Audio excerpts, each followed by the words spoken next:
इसी में ही थोड़े में गुजारा होता है। हम उस देश के वासी हैं जिस देश में गंगा बहती है। थोड़े में गुजारा। शास्त्रों ने कहा तो भूख मित भूख, थोड़ा खाओ और कम बोलो, थोड़ा खाओ और कम बोलो। पर हम ज्यादा खाओ और ज्यादा बोलो, और बोलते चले जाओ, और इतना बोलो इतना बोलो इतना बोलो कि सामने वाला दुखी हो जाए कि ये चुप कब करेगा।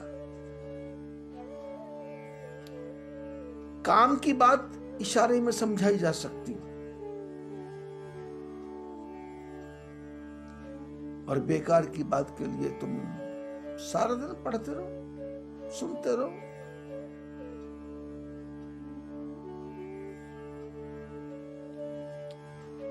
राम भगवान का विवाह हो गया, 4 बहुएं आ गई, 4 बेटों की शादियां हो गई, विवाह हो गया। जब ते राम ब्याह घर आए, नित नव मंगल मोद बधाए। जब से राम जी विवाह करके घर में आए हैं, नित नया नूतन मंगल ही मंगल हो रहा।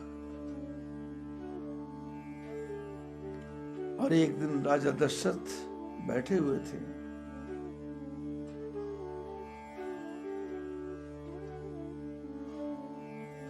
एक बार सब सहित समाजा, राज सभा रघुराज विराजा। राय सुभाए मुकुट कर लीना, वदन विलो की मुकुट सब कीना। राजा दशरथ ने देखा, मंत्रियों ने कहा कि आपका मुकुट थोड़ा टेढ़ा हो गया है। तो राजा ने कहा सीधा कैसे करना है? तो बोले आप स्वयं कर लें।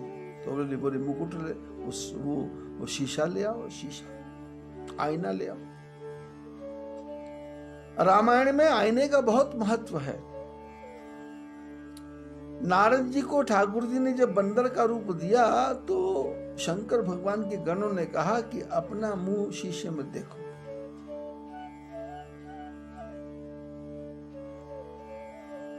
आईने में देखो। और ये आईना है, ये झूठ नहीं बोलता। आईना बताता है कि चेहरे पे दाग है। अब दाग है तो आईने को गाली देने से नहीं हुआ, चेहरे के दाग को साफ कर लो।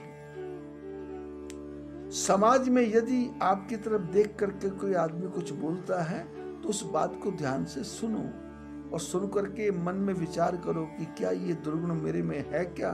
यदि है तो उसको निकालने की चेष्टा करो। झगड़े में पड़ने की क्या आवश्यकता है। सभा के बीच में मंत्रियों ने कहा राजन आपका मुकुट टेढ़ा। राजा ने कहा शीशा लाओ। शीशा लाए तो मुकुट तो देखा, और मुकुट को देखते देखते क्या दिखा, कान के पास बाल सफेद हो गए। राजा दशरथ ने देखा कान के पास बाल सफेद, ये बाल सफेद तो कब के हो गए थे, क्योंकि दशरथ का पुत्र पैदा नहीं हुआ था, बुढ़ापा हो गया था। और बुढ़ापा हो गया तो राजा के मन में विचार आया कि बुढ़ापे में भी पुत्र नहीं है तो क्या होगा। वसुदेव के यहां भी बुढ़ापे में पुत्र हुआ, राजा दशरथ के यहां भी बुढ़ापे में पुत्र हुआ।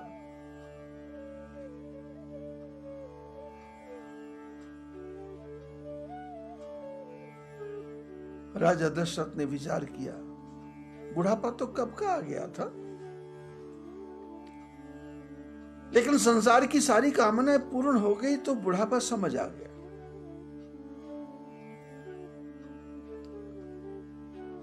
महापुरुष कहते हैं, शास्त्र कहते हैं, आदमी जिस दिन पैदा होता है उसी दिन से बूढ़ा होने लग जाता है। बूढ़ा मैंने बड़ा। पिता की उम्र 25 साल है, बेटे की उम्र 1 दिन है।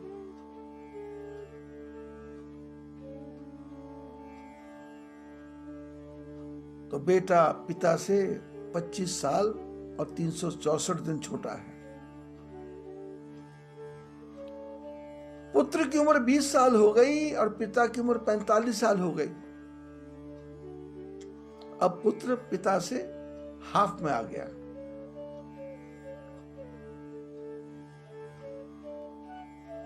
पिता सोचता है मैं 20 साल बड़ा हो गया, लेकिन पुत्र तुम्हारे आधे में आ गया। जब पैदा हुआ था तो 3 पाउंड का था, 4 पाउंड का था। आज 20 साल के बाद में वो 47 किलो का है और तुम 70 किलो के हो। तुम्हारे वजन से भी ज्यादा, आधे से भी ज्यादा हो गया। जो कंप्यूटर लैपटॉप तुम देख नहीं पा रहे हो, उसके ऊपर उसकी उंगलियां घूम रही हैं। जो बातें तुमने जीवन में कभी देखी नहीं थी, वो सब सीख करके आ गया है।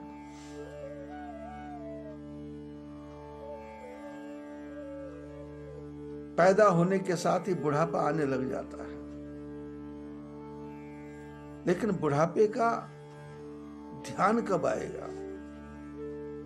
जब आदमी को लगता है संग सखा सब तज गयो, कोई न निभ्यो साथ। कहो नानक इस विपत में टेक एक रघुनाथ। मुसीबत में संग सखा सब तज गए, संगी साथी सब छोड़ जाते हैं, कोई साथ देता नहीं है। और मुसीबत में फिर भगवान का सहारा है। अपबल तप बल और बाहुबल, चौथो है बलराम। सूरदास जब सब बल निपटे, तो हारे को हरि नाम।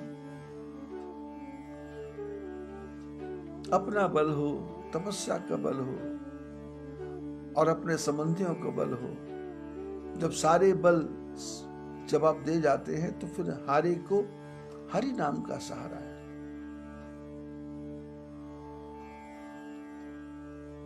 अंत काल का समय आता है, तो आखिर के जब समय में यम पकड़ेगा आए, उसको भी क्या कहेगा, मुझको फुर्सत ना है। अंत समय में शास्त्रों ने कहा अंत गति सो मति, अंत मति सो गति। अंत में तुम्हारी बुद्धि कैसी है, जैसी बुद्धि है वैसी गति हो जाएगी।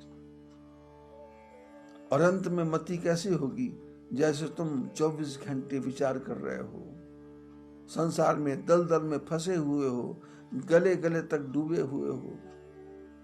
अभी पिछले 10 महीनों से क्या हो रहा है?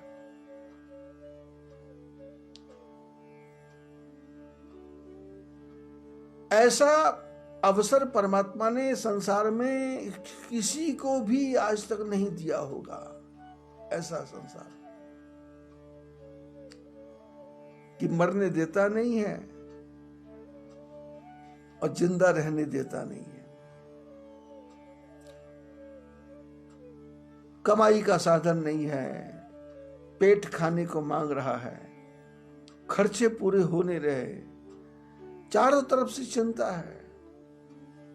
और जिससे बात करते हैं वही कहता है तेरे से मैं ज्यादा दुखी, चौथा बोलता तेरे से मैं ज्यादा दुखी, पांचवा बोलता तेरे से मैं ज्यादा दुखी। लेकिन दुखी सब है। कितना सुंदर 10 महीने का समय बीत रहा है। भगवान ने मनुष्य को उसकी औकात बता दी, भगवान ने विज्ञान को उसकी औकात बता दी, भगवान ने बड़े बड़े धर्माचार्यों को उनकी औकात बता दी, भगवान ने बड़े बड़े ज्योतिर्विदों को उनकी औकात बता दी, भगवान ने बड़े बड़े पंचांग बनाने वालों को उनकी औकात बता दी। भगवान ने जो गांव गांव में कोई दुर्गा माता सिर घुमा के घूम रही है, कोई चंडी माता सिर घुमा के घूम रही है, कोई बालाजी सिर घुमा के घूम रहे हैं, और कोई गुजरात में बुआ जी दूसरों के कष्टों को हरण करके सिर घुमा रहे हैं, ऐसा कर रहे हैं। किसी का कुछ नहीं चला। मंदिर बनाए थे, भगवान ने कहा आना मत। बीच में लोगों ने विधर्म धारण कर लिया, मस्जिद बना ली। भगवान ने कहा इधर आना मत, देखना मत। चर्चा करने के लिए चर्च बना लिया। भगवान ने कहा यहां क्या रखा है, चलो अपने घर बैठो। किसी ने कहा राधा स्वामी करेंगे, बोले कुछ नहीं करना, घर बैठो, मुंह पे कपड़ा लगाओ, तुम्हारा मुंह भी देखने लायक नहीं है। किसको अपने मुंह थोपड़ा दिखा रहे हो? चेहरे पे क्या क्रीम लगा रहे हो, पाउडर लगा रहे हो, शैम्पू लगा रहे हो? हटाओ, सब बंद करो, कुछ नहीं, बंद। किसी के गले मिलना नहीं, किसी के गले पड़ना नहीं, किसी से हाथ मिलाना नहीं, किसी को मिलने जाना नहीं। शादी हो घर में बैठो, मर गया घर में बैठो, बच्चा पैदा हो गया घर में बैठो, हॉस्पिटल में जगह नहीं है, शमशान में जगह नहीं है, कब्रिस्तान में जगह नहीं है, कहां जाएं? किसी की समझ में आए। भगवान ने मनुष्य मात्र को उसकी औकात बताई। अमेरिका हो जा, फ्रांस, जर्मन हो जा, जापान, चाइना हो जा, ऑस्ट्रिया, दक्षिण अफ्रीका हो जा, साउथ अफ्रीका हो या कोई भी हो, भारत हो, वैक्सीन बनेगी। लेकिन भगवान ने कहा वैक्सीन की जरूरत क्या है, तुम मेरे नाम का स्मरण करो, मैं वैक्सीन खुद ही बना दूंगा। मैं इतने बड़े ब्रह्मांड को चला सकता हूं, तो मैं तो क्या कोरोना को नष्ट नहीं कर सकता? ये कोरोना तो मैंने इसलिए भेजा है, इसका नाम कोरोना है, लेकिन जब भगवान की करुणा होगी तो कोरोना क्या बिगाड़ेगा?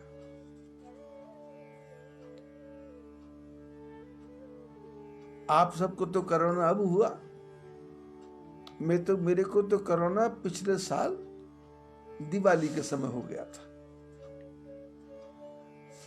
परमात्मा ने एडवांस में ही मेरे को कोरोना भेज दिया।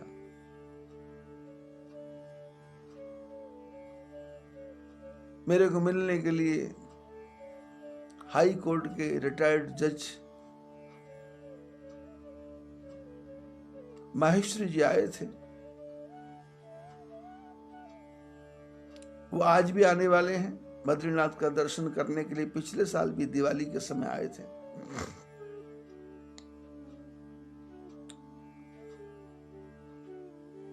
तो उन्होंने मेरे स्वास्थ्य को देख के बोला था कि आपका स्वास्थ्य खराब लगता है, कहो तो मैं आपको अपने साथ ले चलूं। मैंने कहा नहीं, अभी ठीक है। लेकिन वही जो कोरोना के लक्षण, मेरे सारे फेफड़े, उसके अंदर कफ जम गया था और मेरे को आईसीयू में जाके रहना पड़ा। तो भगवान ने तो मेरे को कोरोना पहले ही भेज दिया था, एक इशारा कर दिया था कि ये रोग तेरे को जो हुआ है अब दुनिया को होगा, पर मैं तेरे को ठीक कर रहा हूं और तू ठीक हो करके इस कोरोना के बीच में भगवान का भजन करना, परमात्मा का चिंतन करना, ठाकुर जी का भजन करना, अच्छे अच्छे काम करना। दुनिया कोरोना से दुखी होगी, पर तू सत्संग करके सबको ज्ञान बांटना। और मार्च महीने से नहीं, फरवरी महीने से अपना ये सत्संग चल रहा है। भगवान का ध्यान करेंगे तो भगवान की करुणा होगी। भगवान की करुणा होगी तो भगवान पहले ही इशारा कर देंगे, कोरोना आने वाला है, तेरे को पहले हो गया, प्रसाद पहले मिल गया, और प्रसाद दे करके तू ठीक हो जा। और ठीक होके कर क्या? भगवान का भजन, भाग दौड़ छोड़। 30 साल से मैंने कथा करना बंद कर दिया था। 30 साल से एक ही काम में लगा था, मायापुर में संभव आश्रम को बनाना बनाना बनाना बनाना बनाना।